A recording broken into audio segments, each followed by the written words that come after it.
Oke, Assalamualaikum warahmatullahi wabarakatuh. Perkenalkan, nama saya Ailsa Rifdatul Farahdiana dengan NIM 0537899189. Pemirsa, saya di sini akan mengadakan sesi wawancara bersama Ketua Kelompok dari Tani Mulyo 3, yaitu bersama Pak Heri Nur Cahyo. Oke Pak, untuk sebelumnya saya meminta waktu Bapak sebentar untuk mengadakan sesi wawancara. Boleh saya meminta waktunya Pak? Silakan. Oke, kalau begitu saya langsung ke sesi tanya jawabnya ya Pak.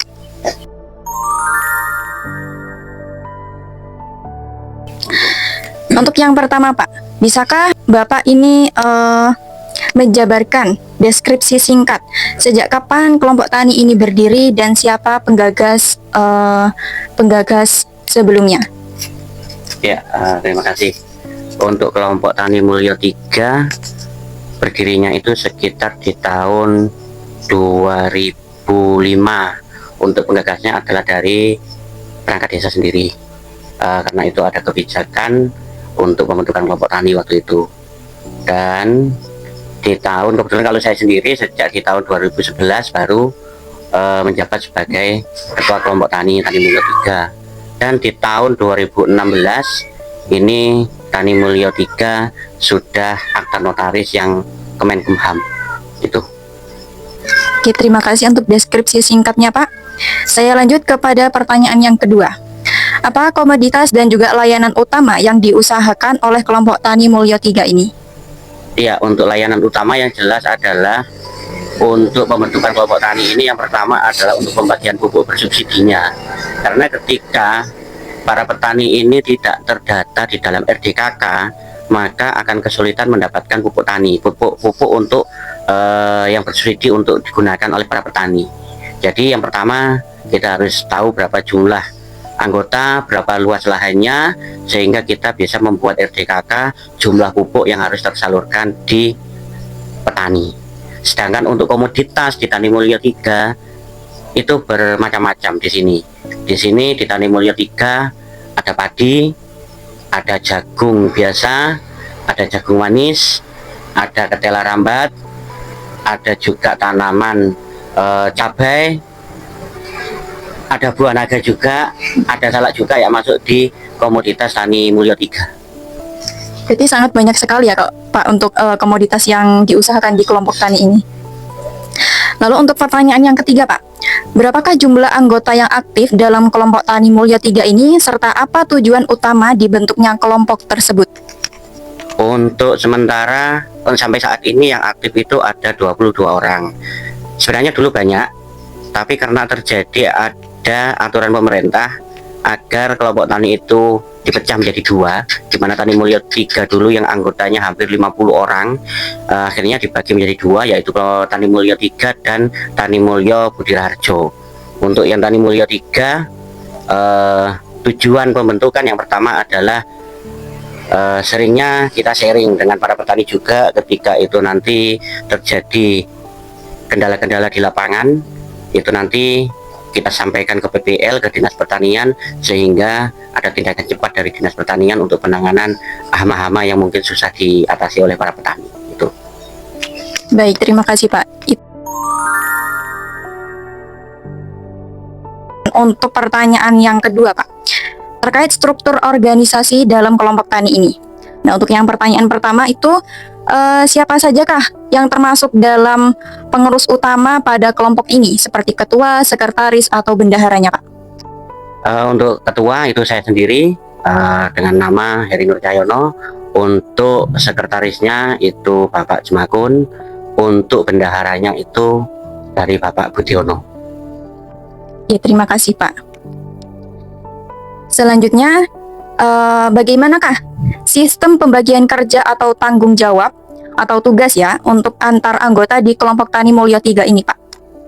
Sebenarnya kalau untuk pembagian tugas atau tanggung jawab itu fleksibel sebenarnya. Karena apa? Jarang sekali ada kendala sebenarnya di dalam kelompok tani, kecuali nanti kalau mungkin ada permasalahan seperti yang disebutkan tadi, misalkan ada hama yang memang itu sistemnya itu sangat besar, contohnya ada wereng yang memang populasinya besar lah, itu nanti kita berkumpul, bagaimana cara penanganannya. Terus nanti itu kita juga undang nanti dari yang lebih berwenang, yaitu dari PPL di pertanian di Kecamatan Gondang. Sedangkan kalau untuk pembagian tugas dan lain-lain, kalau misalkan ada bantuan dan lain-lain, maka ya kita berkumpul istilahnya, nanti baru nanti kita tentukan sesuai dengan tugasnya kita masing-masing. Baik, terima kasih Pak. Saya lanjut untuk pertanyaan yang ketiga Pak. Nah, untuk yang kali ini, bagaimanakah sistem pengambilan keputusan di dalam kelompok ini? Apakah melalui rapat anggota atau selain itu, Pak? Kalau untuk pengambilan keputusan, ini yang jelas ketika nanti itu memang menyangkut tentang keseluruhan, yang jelas kita bermusyawarah dengan semua anggota. Di mana di situ nanti kita cari mana kira-kira itu yang terbaik menurut hasil musyawarah. Jadi diambil dengan cara musyawarah ya, Pak? Oke. Pertanyaan yang terakhir yaitu terkait proses operasional dalam kelompok tani Mulyo 3 ini Pak. Untuk yang pertama, dari manakah kelompok tani ini bisa mendapatkan sarana produksi seperti bibit atau benih dan juga pupuknya Pak? Oke, kalau untuk yang prasarana benih, pupuk, yang jelas benih itu juga dari petani sendiri yang mengusahakan, dan juga pupuk juga gitu, kecuali ada juga beberapa kali itu bantuan dari pemerintah, baik itu padi, untuk benih padi, untuk benih jagung, itu sering juga ada. Makanya kalau misalkan contoh kita dapat bantuan dari benih jagung, kita tanyakan dulu apa yang diminta oleh masyarakat, jangan sampai itu bantuannya itu tidak sesuai dengan yang diharapkan dengan para petani, karena terkadang itu seperti itu. Petani mintanya itu bibit yang seperti ini, dikirimnya itu bibit yang berbeda. Tapi alhamdulillah di terakhir-terakhir ini dari Dinas Pertanian juga menyesuaikan dari permintaannya petani. Misalkan untuk jagung, petani mintanya itu yang biji 18, maka dari Dinas Pertanian itu juga akan dikirim benih yang biji 18. Dan itu juga kita buat proposal untuk pengajuannya.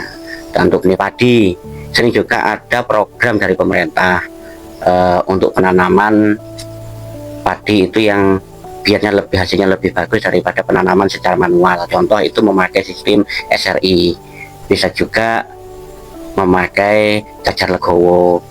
Kalau rata-rata dari masyarakat itu dengan cara tanam biasa, pemerintah itu memberikan bantuan benih dan pupuknya dengan sistem tinggal pilih antara SRI atau yang cacar legowo. Kalau cacar legowo itu nanti dijidar, dikaret, yang tengah-tengah itu dikasih jarak tidak ditanami, dengan tujuan supaya itu nanti semua tanaman ini mendapatkan udara yang cukup sehingga hasilnya lebih bagus.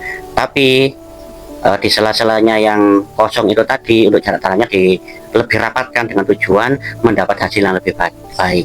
Dan nyatanya memang ada perbedaan. Contoh misalkan untuk 1 hektar ketika tidak memakai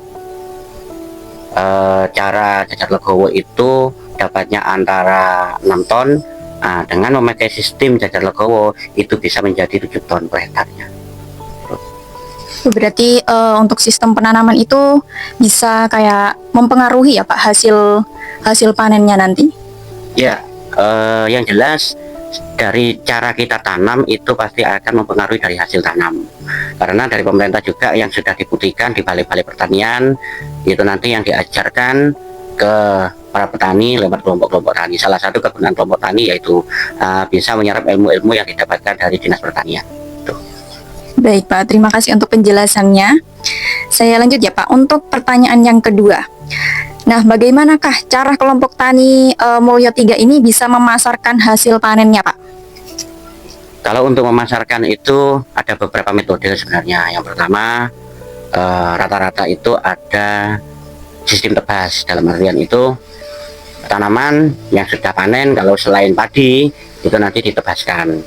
Misalkan dengan luasan 1 hektar dengan jumlah habis benih sekian, nanti tebasannya sampai berapa, tergantung juga harga yang ada di pasar. Ada juga dari petani itu yang istilahnya itu dipanen sendiri, nanti habis itu diseleb sendiri dan dijual dengan sistem pipil basah. Jadi sebelum kering itu langsung dijual ke tengkulak, dan yang jelas hasilnya sebenarnya lebih lebih menguntungkan ketika itu kita olah sendiri dan kita jual pil basah daripada kita tebaskan. Kalau untuk padi, kalau padi rata-rata itu adalah untuk jualnya itu ya kita pakai timbangan, dalam artian satu kintalnya itu berapa, yaitu yang umumnya seperti itu. Apalagi kalau sekarang ada dari Bulog yang mau menerima dengan harga 6.000 per kilo. Tapi dari petani juga tengkulak itu juga ada yang harganya bisa lebih di atasnya, sehingga kebanyakan petani sekarang untuk penjualannya tidak ke Bulog karena di tengkulak. Kalau di Bulog misalkan 6.000, di tengkulak bisa 68. Jadi mencari yang lebih mahal, hanya itu aja lah sebenarnya. Baik, baik. Terima kasih Pak untuk jawabannya. Dan ini untuk yang terakhir Pak, untuk pertanyaan yang terakhir. Nah, apakah kendala utama yang sering dihadapi dalam kegiatan kelompok tani Mulyo 3 ini Pak? Untuk kendala di kelompok Tani Mulyo 3 itu sebenarnya tidak ada umum. Kalau umum sebenarnya umum bukan hanya di Tani Mulyo 3, tapi mayoritas di seluruh pertanian. Ketika kita menanam barang, tetapi yang kita tanam itu jumlahnya banyak, ketika sudah musim panen, rata-rata harga itu akan anjlok. Ini yang menjadi petani ini istilahnya itu kurang maksimal hasilnya. Contoh misalkan jagung itu ketika bukan musimnya, ketika petani belum panen, harga jagung itu bisa 5.000 per kilo. Tapi ketika petani panen raya jagung, harganya itu nggak nyampe 3.000. Nah ini kan perbedaan jauh. Ya inilah, rata-rata tidak ada batas minimal yang ditentukan oleh pemerintah, sehingga petani ini rata-rata kalah di harga ketika panen. Apakah kendalanya hanya itu saja Pak? Sebenarnya tidak juga. Kalau itu kan kendala yang pasti, dimana hampir terjadi setiap ketika panen raya. Tapi kalau untuk kendala yang non itu biasanya adalah di hama tanaman. Apalagi kalau sekarang ini musimnya berbeda, ada hujan panas, sehingga banyak kendala itu di tanamannya, seperti mungkin ulat itu. Kalau terus untuk tanaman jagung, tanaman lainnya itu ulat. Kalau untuk padi itu ada yang dinamakan bang. Nah, tapi ini bukan bang yang menghasilkan uang, tapi bang yang menghancurkan petani. Jadi tanaman padinya itu ketika kena bang itu langsung menguning, habis menguning itu mati. Jadi petani nggak akan bisa gagal, ya nggak bisa panen, soalnya gagal panen. Atau wereng juga. Wereng ini juga cukup sulit sebenarnya. Ketika kemarin terjadi wereng massal, dari PPL juga sudah turun, tetapi untuk pencegahannya memang sudah dikasih berbagai macam obat, tapi juga sulit juga, sehingga petani itu panennya hasilnya sedikit, atau banyak juga yang gagal panen. Jadi untuk kendala yang sedang terjadi di kebanyakan kelompok tani itu hampir rata-rata, mungkin kalau menurut saya ya Pak, kebanyakan itu mungkin dari kayak hama atau cuaca yang tidak bisa ditentukan, sehingga untuk hasil panennya itu bisa mempengaruhi nantinya. Nah, untuk apakah menurut Bapak apa yang harus dilakukan pemerintah agar bisa menyelesaikan kendala yang terjadi di kalangan petani sekarang ini? Kalau dari pemerintah ini juga sulit sebenarnya, karena cuaca yang ada ini kan tidak bisa diprediksi, sehingga pemerintah juga tidak bisa memprediksi seperti apa. Tapi yang jelas ya petani seperti inilah yang dikatakan bisa juga dinamakan gambling. Sekarang nanam, ketika cuaca buruk kita sudah berusaha dengan obat-obatan dan lain-lain, tapi tetap nanti hasilnya kurang bagus. Tapi kalau dari pemerintah sebenarnya yang diharapkan dari petani itu adalah adanya harga patokan rendah. Contoh yang sudah diterapkan sekarang adalah harga padi. Yang dulu padi itu dengan harga Rp500 per kilo itu sudah tinggi. Dalam misalkan satu kintal itu bisa 500.000, itu sudah tinggi. Pernah juga anjlok sampai 300 sampai 250, tapi dengan adanya kebijakan pemerintah yang memberikan patokan harga, Bulog mau menerima dengan harga 600.000 per kuintal, sehingga ini bisa menunjang kenaikan hasil petani khususnya padi. Yang saya harapkan dari pemerintah itu nanti seperti itu, bukan hanya padi, tapi semua hampir komoditas itu seperti itu. Jagung misalkan juga ada harga patokan terendah berapa. Terus misalkan yang lainnya seperti ketela, seperti cabai, seperti apa, itu ketika ada patokan harga terendah, saya yakin petaninya bisa lebih mampu. Oke, terima kasih untuk penjelasan dari Bapak Heri Nur Cahyo. Mungkin cukup sekian ya Pak untuk sesi wawancara dari saya untuk hari ini. Terima kasih karena Bapak sudah meluangkan waktunya untuk sesi wawancara saya, karena ini adalah kewajiban memenuhi tugas dari perkuliahan saya. Mungkin itu saja Pak untuk sesi tanya jawab hari ini. Semoga dengan adanya wawancara ini kita bisa belajar bersama atau bisa menambah ilmu ya Pak. Semoga kita bisa menangkap atau bisa menambah wawasan dari hasil wawancara ini. Oke, cukup sekian Pak. Terima kasih untuk waktunya dan saya akhiri. Wassalamualaikum warahmatullahi wabarakatuh.